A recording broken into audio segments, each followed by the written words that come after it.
So once you have constructed your project, after constructing all the cabinets, now you want to assemble them.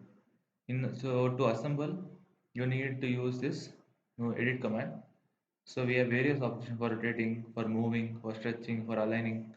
So before doing any of that, you should switch it to front view once. We can see the cabinets are not arranged on the ground level. So it is oriented in different ways.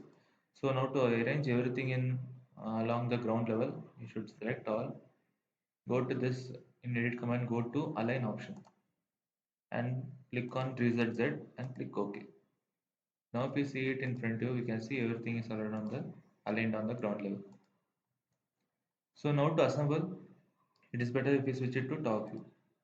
So if you want to move this command to join to another cabinet, you go use move command, click on the move command, zoom it and click on the endpoint. Endpoint will come as square box and you just snap it with the cabinet you want to join.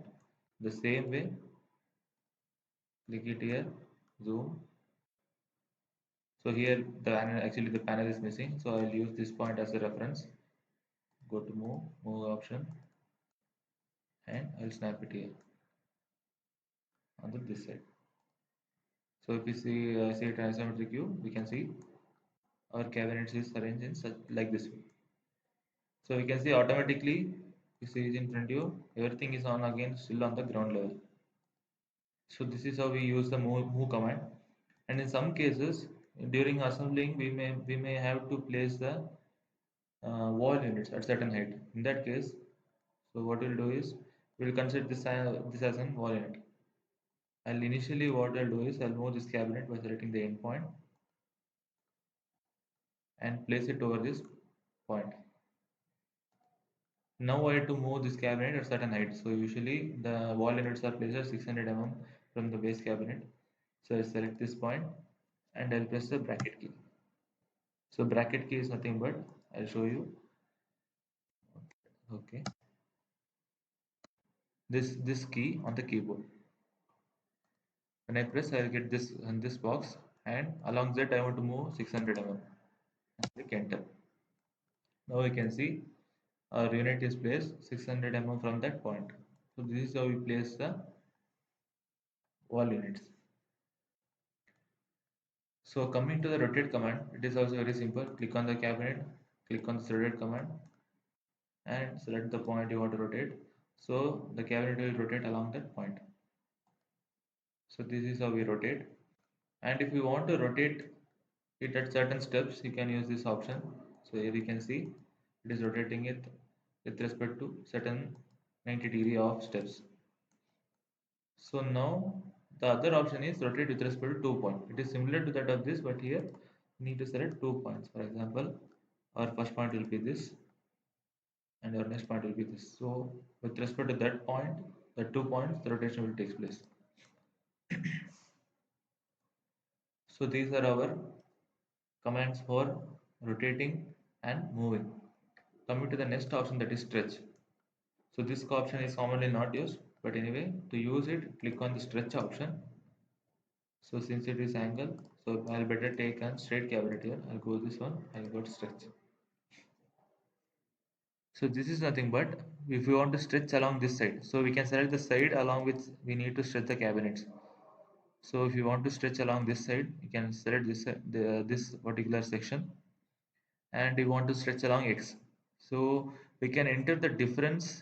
If you want to enter increase it to by 100 mm, you can just enter the value 100 and you can press execute, or you know the final size. For example, now along X it is 650.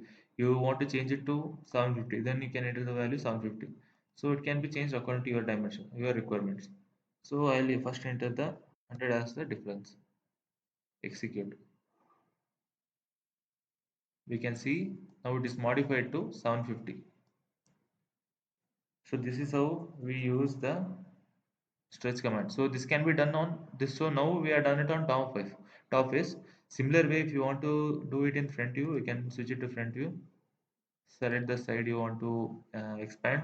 So now along Z we want to expand. So we know the dimension. Now it is 120. We should change it to 830.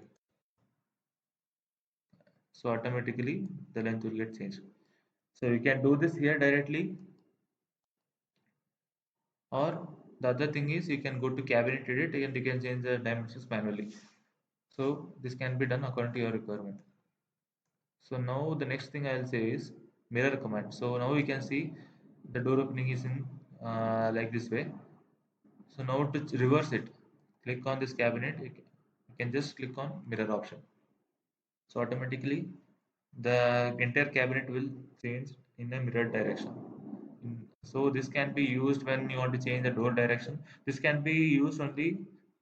So if you want to change the door direction, this can be applied only when the object is symmetrical. So here, since it was symmetrical, there is no changes. Only we are changing this opening of the door. So in some cases, for example, I'll take an L corner. So L corner cabinet will not be symmetrical. So in that cases,